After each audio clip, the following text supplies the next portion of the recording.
I've been playing a lot of brand new guitars lately, and they always seem to have super fast and smooth necks. And it wasn't until just recently when I went and grabbed one of my older guitars that I've been playing for almost 20 years and realized that the neck just didn't feel the same. I know it used to be fast and smooth, but now it felt slow, glossy, and sticky in a sense. I know that over time, our guitar necks get sticky and saturated with a buildup of oils and dirt from our hands and the elements, but I didn't realize just how bad it could get until I got accustomed to the feel of fresh, brand new necks. And now, that's all I want. And so I started thinking, what can I do about this? I know that guys will sometimes take like fine-grained sandpaper and stuff to their necks to fix the problem, but I thought, no way, this is my baby. What if I mess it up? And so I headed to YouTube for a solution, and I watched 5 or 10 videos, all using different methods to address the issue. I took a little something from each video and compiled the most simple and effective methods that work well for me and that I'd like to share with you. The whole process takes less than 10 minutes and costs next to nothing, if anything at all. Let's get into it. Okay, so this is my beautiful custom shop ESP RA3, and it is a 2006, and the neck has never been touched. I mean, I've used guitar polish on it hundreds of times, but I never even thought about it feeling sticky. It feels like a painted neck now. I never thought about that, like I said, until I started playing more brand new natural satin necks and just how fast they were. And then I'd go back to this and be like, oh man, this used to be natural satin, but again, I just didn't think about it, you know? So I decided I wanted to do something about it.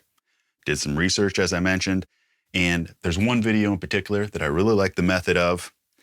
And for this method that we're gonna do, all you need is 2 simple household items. You probably have around, and if not, I got both of these just at the store up the street. This is just your typical painter's tape. You can use masking tape, and these are just regular old Scotch-Brite pads. So you're also gonna need a little bit of water if you want. I'll talk more about that in a second. But you may think, man, using this on your neck, I don't know if I wanna do that. Again, like I said, I was scared. But one of the things I liked about this guy's video is that he kept saying, be brave. He said it multiple times. Don't worry, it's gonna be cool. I still didn't trust that. So, because this guitar is so important to me, I actually have a video on it. I think it's called The Guitar I'm Gonna Be Buried With or something. So if my son doesn't want this when I go, it's going in the coffin with me. So it is the most important guitar to me. So I got a guitar of slightly less importance. This is my ESP LTD RA600, which is based off of, I don't even need to put that down there, which is based off of the RA3 here. Same specs, all that, but it's a production model rather than a one-off custom shop. So I felt a little better giving it a try on here, and it just worked perfectly. This thing is just unbelievably smooth, feels incredible, brand new again, and I can't wait for this one to feel like that. And the good news is, you don't have to do a test. You just have to be brave and take my word for it that it's gonna work out fine. You're not gonna mess anything up. I did the test, I can confirm it worked perfectly, and now I feel confident doing it to my baby here.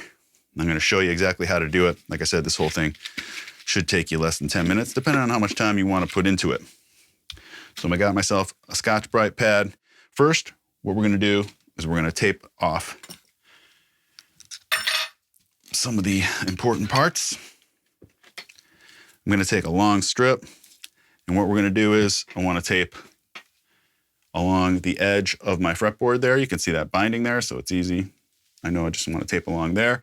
We're gonna go up a little ways, other side as well, and we're gonna try to follow this taper here where the neck meets the body.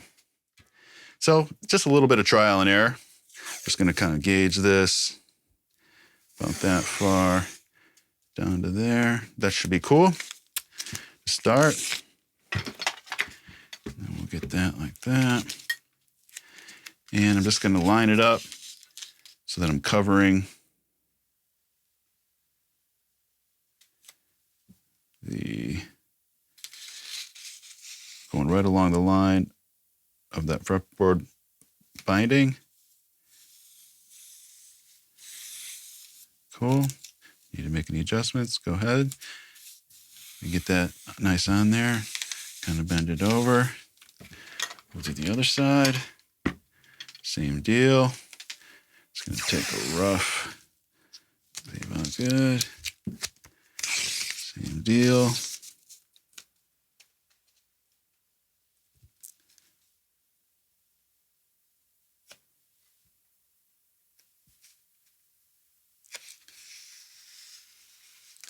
Cool.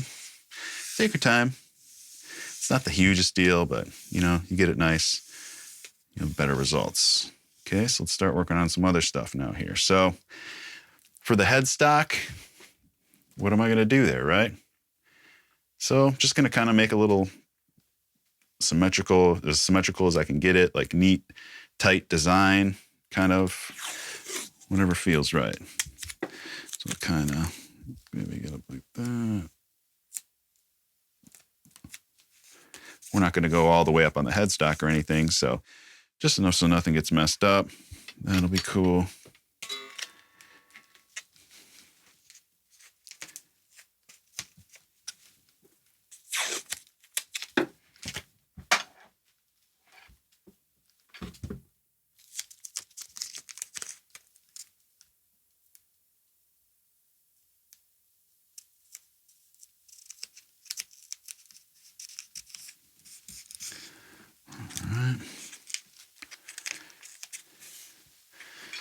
For the heel joint here, I'm just going to kind of follow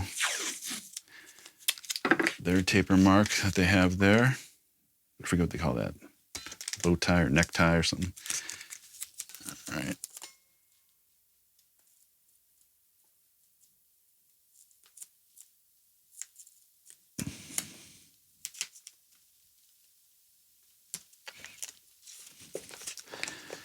Might have to do a few pieces because it's kind of a weird angle, you know.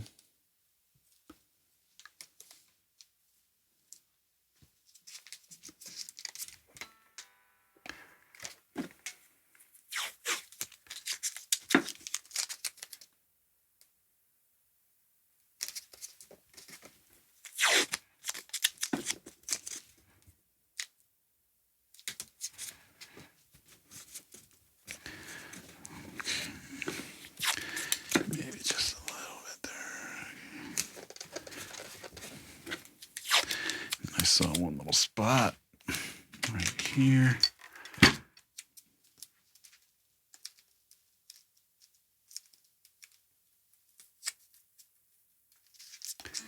All right, hard part's done. You can see there, I got all my essential stuff, and you'll have different configurations. If it's a bolt-on, depending on how your headstock joint there is, but for me, that was definitely just pretty easy, and we're good to go. Next step, take your Scotch-Brite. Now, I found this to be controversial. A lot of the guys, whether they're using sandpaper or the Scotch-Brites, they always got it wet. And the guy explained, so that's so sawdust, not sawdust, but you know, material that you're scraping off or whatever doesn't go all over the place. But after doing that first one, I didn't know, I don't even think that's necessary. I didn't take off nearly enough material to create any debris whatsoever. You know, but again, we're not sanding. I think this is just kind of taking off that layer of oil or lacquer buildup or whatever, you know, from your hands and just kind of buffing it out. So there's no material. So you don't even need to wet it, I would think. But I'm going to, just because I did before, it worked fine. I figure, what can it hurt? So just gonna get a little bit wet. The only thing was that it kind of dripped all over the place. So make sure you squeeze it out as much as you can.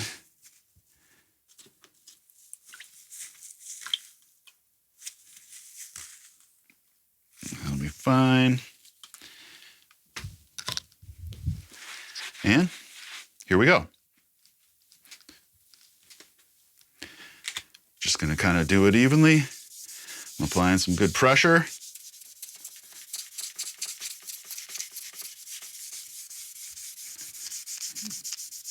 I'm kind of making this joint here just my stopping point.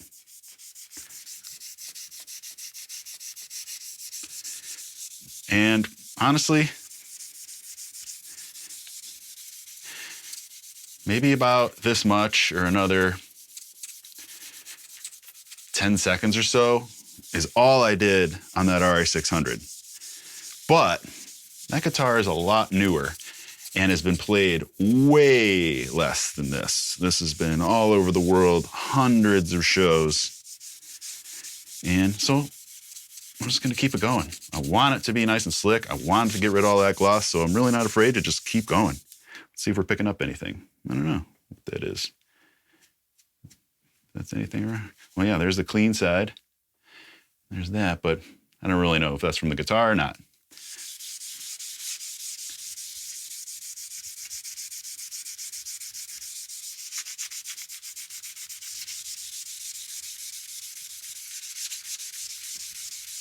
Again, I'm applying some good pressure.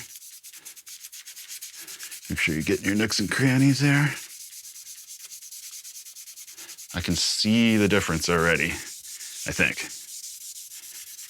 It's wet, so could be a bit elusive, but I can feel and see a difference, I believe.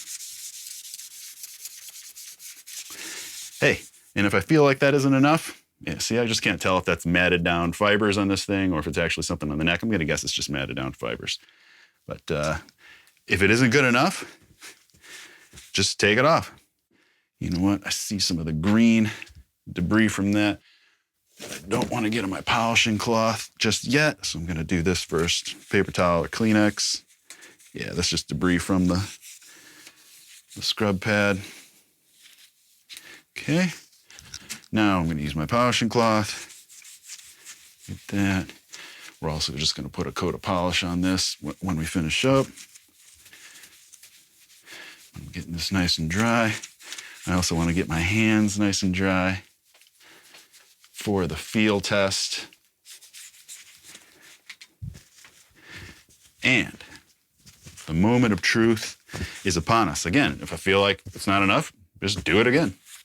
But I got a good feeling about it. I could tell just by looking at it. I don't know if you could tell the difference yet. And I won't be able to tell if the camera can tell until I edit this video after this. But here we go. Oh yeah, baby. Ha ha. What a difference. Before I could feel the friction with the pad. Like especially compared to the RA600. Look at this.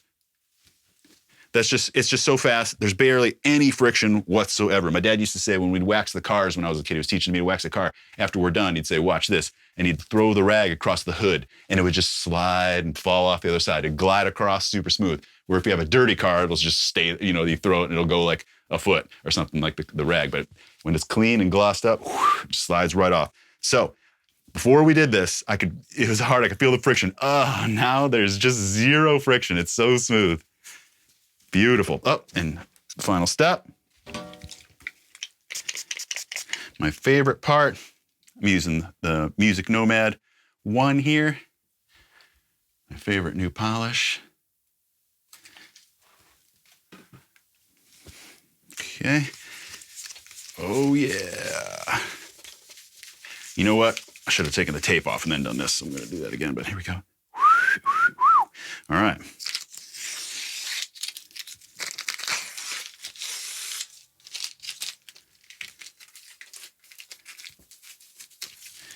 Okay.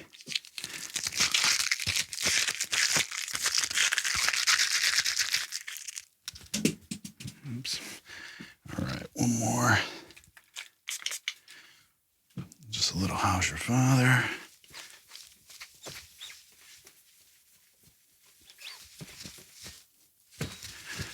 Buff it out with the dry side.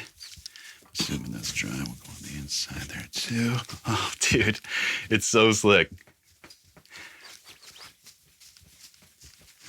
Here we go, watch it. Oh.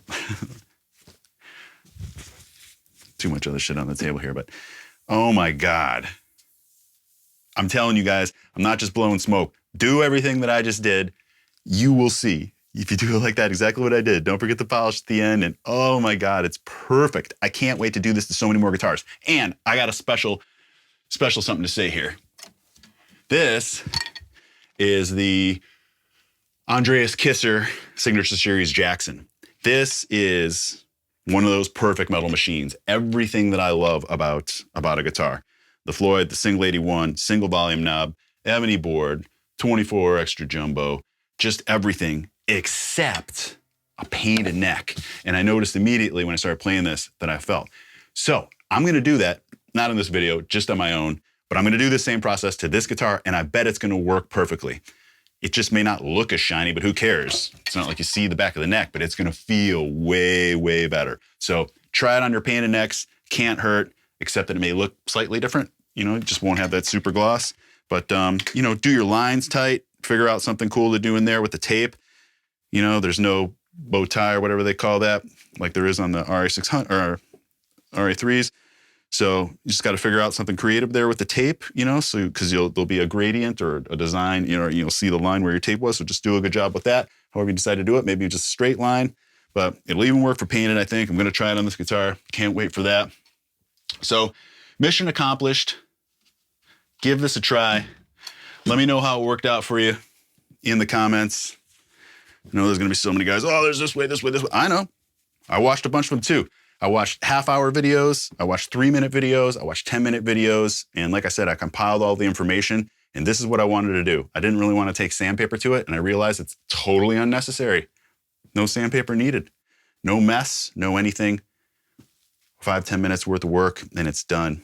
So thanks so much for watching. I appreciate it. If you liked the video, give it a thumbs up for me. That'll help suggest it to other people who are maybe looking to solve the same problem. If you're not subscribed to the channel, I have loads of guitar maintenance tutorials on here on the channel. Everything you could think of, string changing, Floyd Rose, Evertune, fixed bridges, string height, action, truss rod, everything you could think of. So explore the channel, check out my playlist. I'll post right here for you. And you'll see my guitar maintenance tutorials playlist.